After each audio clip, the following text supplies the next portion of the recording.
ఒకసారి గంగమ్మను కూడా తెలుసుకొని ఆ తర్వాత మనం కథలోకి వెళ్దాం. ఓకే అన్న, థ్యాంక్ యూ. హరి హరి హరి హరి హరి హరి హరి హరి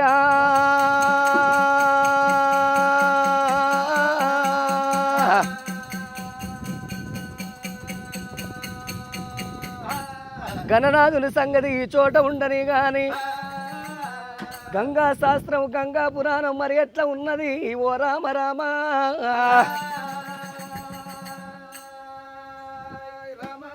శరణు శరణు మాయమ్మ రాణి శాంబావి రాణి శాంబావి రాణి కరణ చూడు మమ్మ గన్నా తల్లి గంగా భవాని దేవి భవాని.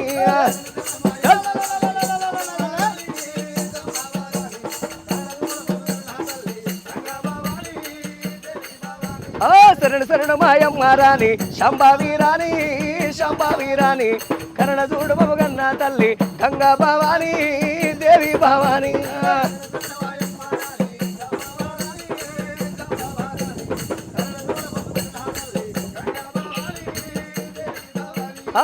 ముందు మా యాదవుల మూలాతివమ్మ మూలాతివమ్మ మందలోన మేలుకున్న మగువ మాయమ్మ దేవి గంగమ్మ.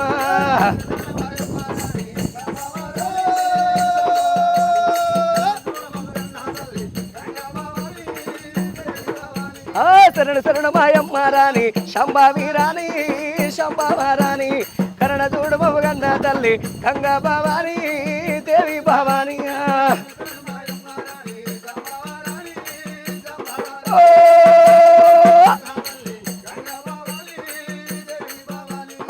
సుట్టేడు కోటాలు నడువో రంగల్లో నడువో రంగల్లో కలిసి యుద్ధం వేసే కలియముల రాజు యాగొల్ల రాజు.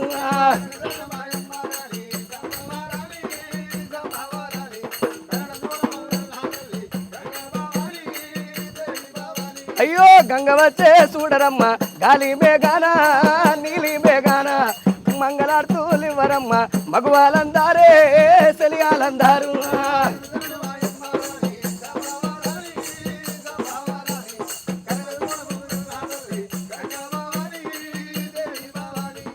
మెత్తన్ని కాళ్ళకు మెరిగే ఒళ్ళల్లో సరిగే కొళ్ళల్లో మేనత్త కుమరగిరి మేనా గోడాల నది గోడాల.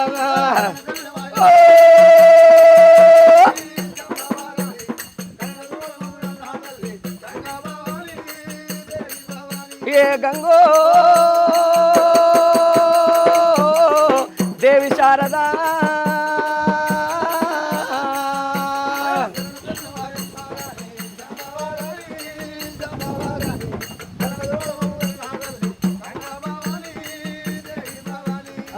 గంగమ్మ గౌరమ్మ అక్క ఎల్లల్లో అక్క ఎల్లల్లో ఒక్కడే శంకరుడు చేపట్టినాడా పెళ్ళాడినాడా.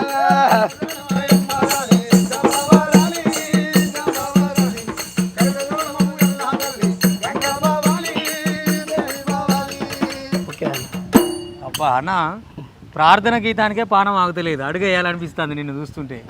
ఇక మొత్తం నువ్వు కథలోకి తీసుకపోతే ఎట్లా దుమ్ము దుమ్ము చేస్తావో తెలియదు మా కాడ. కథలు రేణుక ఎల్లమ్మ కథ, పెద్దమ్మ కథ, ఐదు మల్లె పూలు, పుష్పలత, మదన సుందరి, సుగుణ సుందరి, గుణసుందరి, యశోధరాణి, మహందాత, ఎరకల నాంచారి, ఇట్లా కథలు చెప్తావా?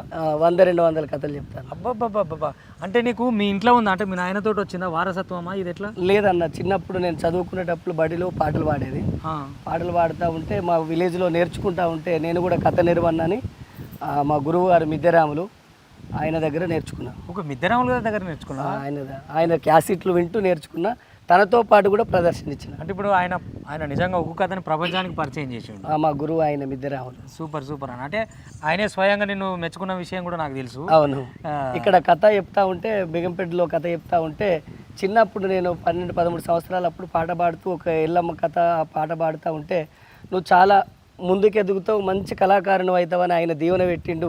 చనిపోయి ఆ స్వర్గలోకంలో ఉన్న మిద్దెరాములు బావగారికి స్వర్గలోకం లోపల చక్కగా నిద్ర పట్టాలి, ఆయన చేయబట్టి నేను ప్రపంచానికి తెలియడం జరిగింది. అయితే కథల్లో ఇప్పుడు చాలా 200-300 కథలు అన్నారు అన్న. ఏదో మనదేం సెల్ ఫోన్ మెమరీ కార్డు కాదు, అయినా దిమాకులో ఇన్ని గుర్తుపెట్టుకుని ఎట్లా?